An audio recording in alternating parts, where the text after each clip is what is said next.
Bueno, hubo su protesta. Su protesta. Su protesta y hubo su protesta. Y sus persecuciones. Exacto. Y la suspensión de muchos boleros estos que no se pudieron cantar. Canciones patrióticas que recogían el fervor y el deseo del pueblo de libertad. Hubo una canción aquí que se cantó mucho y cuando se cantaba venía la policía y te entraba a toletazo. Una canción que decía: si Maceo volviera a vivir y a su patria infeliz contemplara, le seguro la vergüenza le enfermara, o él se volviera a morir si el cubano se arreglara, o él se volviera a morir. Es una canción protesta.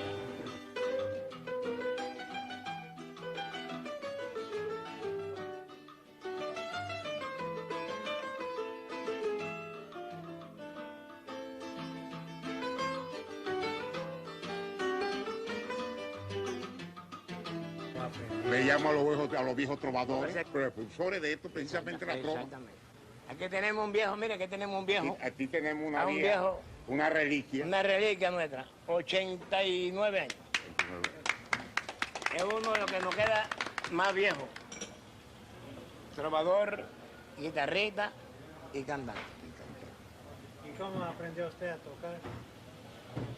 ¿Cómo aprendió a tocar? ¿Cómo aprendió usted a tocar? Así, Bueno, hoy. en la Universidad de la Calle.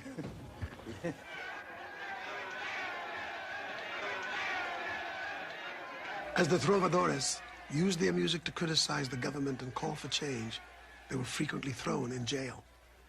Sube la revolución. Cuando vino la intervención total, nosotros nos dimos a la tarea de buscar esta casa, que la estaban reconstruyendo. Y nos dieron una casa para la Casa de la Trova.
Many of the trovadores joined the guerrillas in the nearby mountains, picking up arms as well as guitars, willingly enlisting their songs in the battle to overthrow Batista.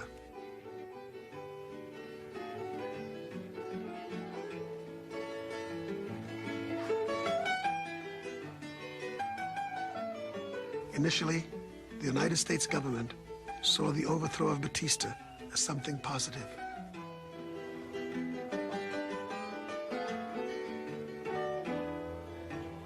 But soon relations between the two governments deteriorated. After invading Cuba and trying to assassinate Fidel Castro, the American government finally set up an economic embargo of the island. In the first couple decades after independence, black music was considered vulgar. It was the equivalent of jungle music. But there was nothing anyone could do to repress it. It was bubbling up from underground. It was on the street corners, it was in the cafes, it was in the clubs. It was a musical genre known as song, an irresistibly lyrical, sensual music that somehow expressed the soul of Cuba. Son was born in Oriente Province at about the same time that jazz was being invented in New Orleans. I've been invited to a rehearsal of one of the oldest playing son bands in the world, the Septeto Típico de Son.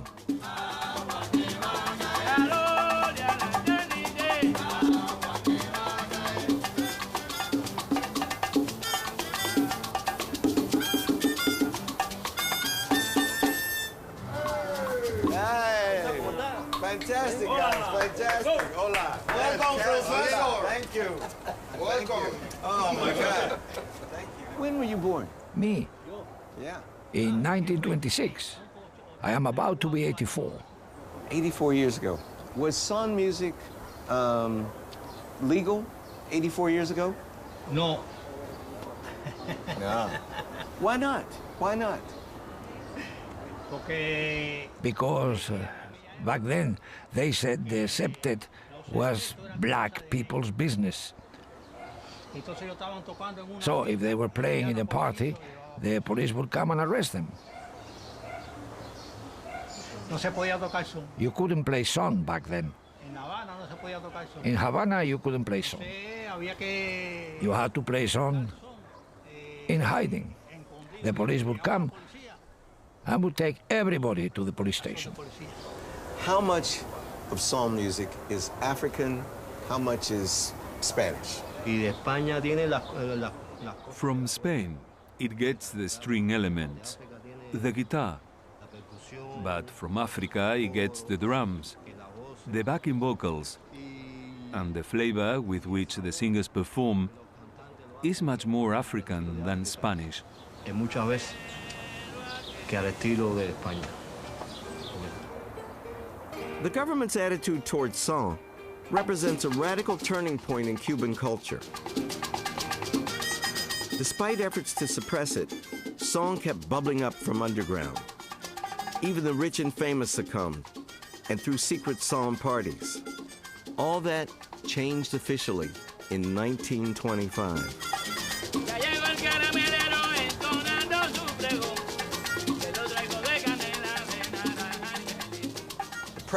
President Machado, authorized a son band to play at his birthday celebration. And shortly thereafter, the government officially recognized son, allowing it to come up from underground and become a normal, fundamental part of Cuban culture, which it continues to be to this day. It's like meeting living legends in the history of Cuban popular culture. It's pretty fantastic. President Machado's endorsement of son was part of a larger cultural phenomenon. Cuba's white establishment stopped pretending that it was a Caribbean extension of Europe and began celebrating its racially mixed or mestizo heritage. This movement was called Cubanidad, a blend of white and black to make brown.